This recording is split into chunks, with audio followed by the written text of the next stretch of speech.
So Ray just revealed the Web of Corruption campaign, and honestly, it is much bigger than I thought it would be. It is very similar to the Chaos Awakes campaign. We have a free daily login champion, a fragment fusion, even a classic fusion, event dungeon with pinpoint, and also exclusive collection rewards if you get every champion. Alright, so here's a little overview. As we already mentioned, the Web of Corruption is the name of the campaign, and this event is divided into 2 phases. Phase 1 starts in June 2026, that is next week, with a champion fragment event, which we already talked about. We covered that one. Pretty amazing fusion, by the way. The start of the event dungeon, reward calendar, and Bastion redesign and an OST update. And then phase 2 starts in July 2026. A free legendary champion in the loyalty program, a classic fusion, and a coalition event, okay? Very, very intriguing. The duration, the full duration is from June the 3rd. That's when the first phase starts. And phase 2 ends in August, okay? On August the 5th. That's when the whole campaign ends. Now, this is what the Bastion is going to look like. You can pretty much tell the corruption has infested those roots. Okay, so the Sylvan Watchers are struggling with the corruption, and that's what this whole campaign is about. Pretty cool, if you ask me. Looks amazing. So apparently a number of Sylvan Watchers champions will receive a new background, which looks like this with the corruption. I don't know how many or which ones, but I assume the new ones will definitely have that, as well the upcoming fragment fusion. But I'm not sure if they're going to change the backgrounds of already existing champions. I'm not quite sure about that, but we will see. Then this right here is a more interesting part. All the 6 new champions that are coming up. We already talked about Folan Silverheart, which is the fragment fusion. Very amazing. We already talked about the event dungeon boss, Raya the Mourned. And then we have 4 other champions right here. Talena Soulseer. And you can also see how you can achieve those champions here. Raya the Mourned. There's a shard event, probably a progressive event, or a 10x. That could also happen. I can also see a summoning pool, for prisms. Then Talena Soulseer, which we also have a kit that we can go through, as well as for Varkos Head Splitter.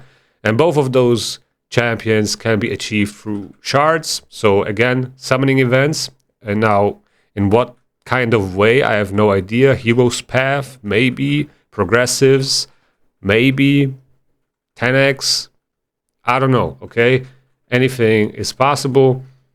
And then we have the classic fusion right here, Hagiba the Nest Maid. So this will be a classic fusion, but there will be also summoning events for it, as well as the loyalty program champion, Valerin the Equalizer. Okay, so this will be the login champion. Most likely you will also be able to get a soul for him, like the same way with every login champion, like Skeletor and so on. Okay, so that's what you can expect for those new champions.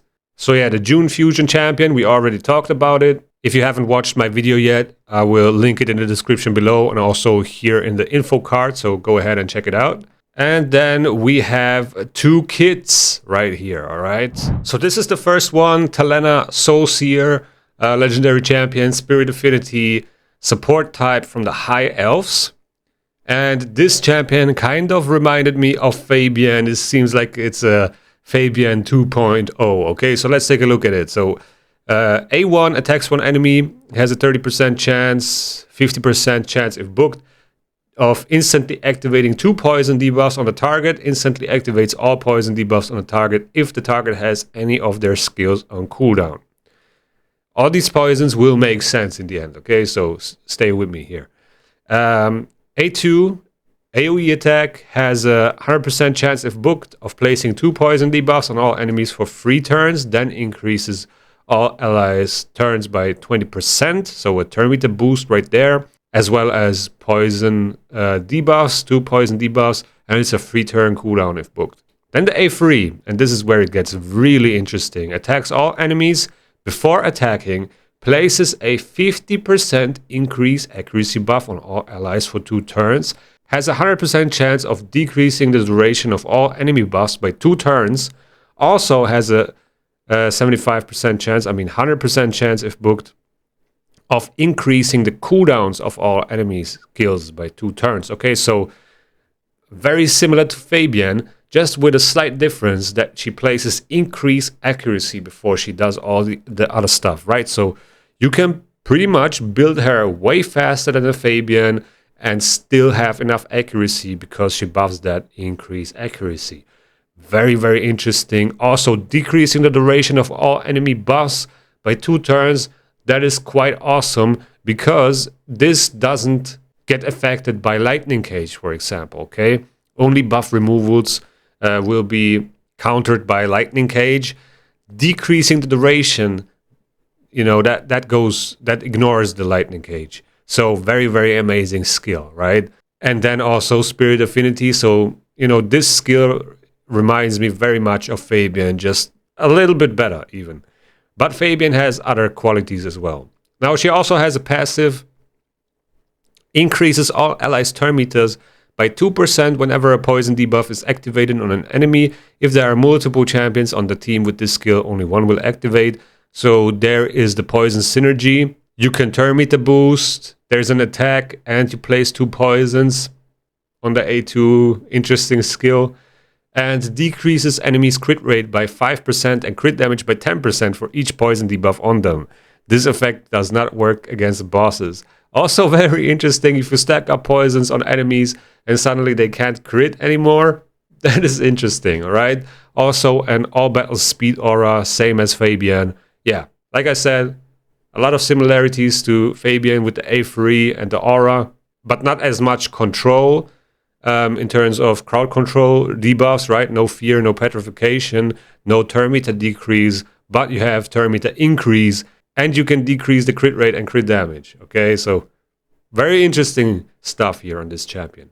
Then next up we have Varkos Headsplitter. He's a legendary champion, Force Affinity, defense type from the Dark Elves faction. His A1 attacks one enemy 2 times, will ignore unkillable. When counter-attacking, will attack 3 times instead. The A2 attacks one enemy 2 times, will ignore block damage and shield buffs.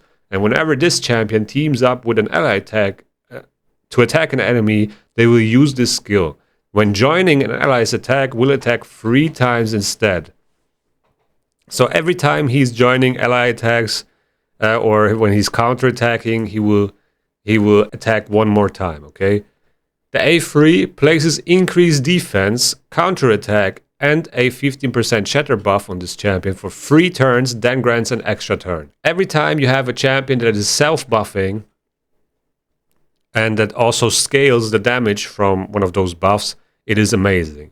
And he's placing those buffs for 3 turns. That means when you get that extra turn, you will still have a 2-turn duration on those buffs, and then he has 15% def ignore as well from shatter. So yeah, if he can smack, this actually looks like an interesting champion, but he doesn't have any AoE attacks, but maybe he can still work. The passive, he has a 15% chance to join an attack whenever an ally attacks an enemy. We saw this kind of on Ronda, and he has a similar passive here. The chance increases to 25% when an ally from the Dark Elves faction attacks. For example, a Mavara, right? Enemies killed by this champion whenever they counterattack or join in an ally's attack cannot be revived. So he's basically block reviving every time he kills a champion when he counterattacks or ally attacks, and he always has a chance to join in on attacks. This is very interesting. You definitely want to block revive someone like Krutraxa, right? Solinar.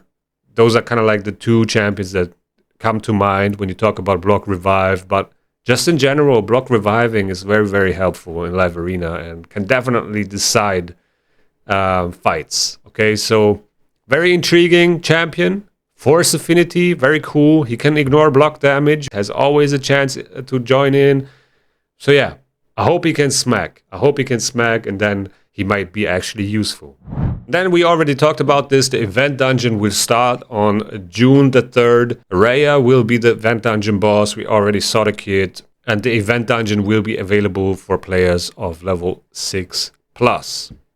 Okay, so the kits, we went through this kit as well.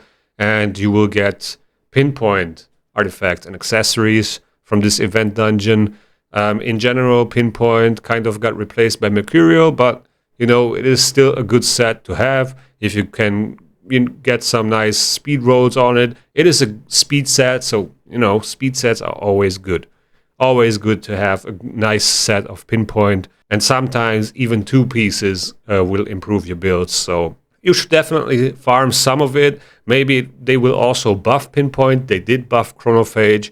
And now with total guard it is much better. And maybe we will see the same treatment here for pinpoint at some point. But yeah, we gotta wait and see.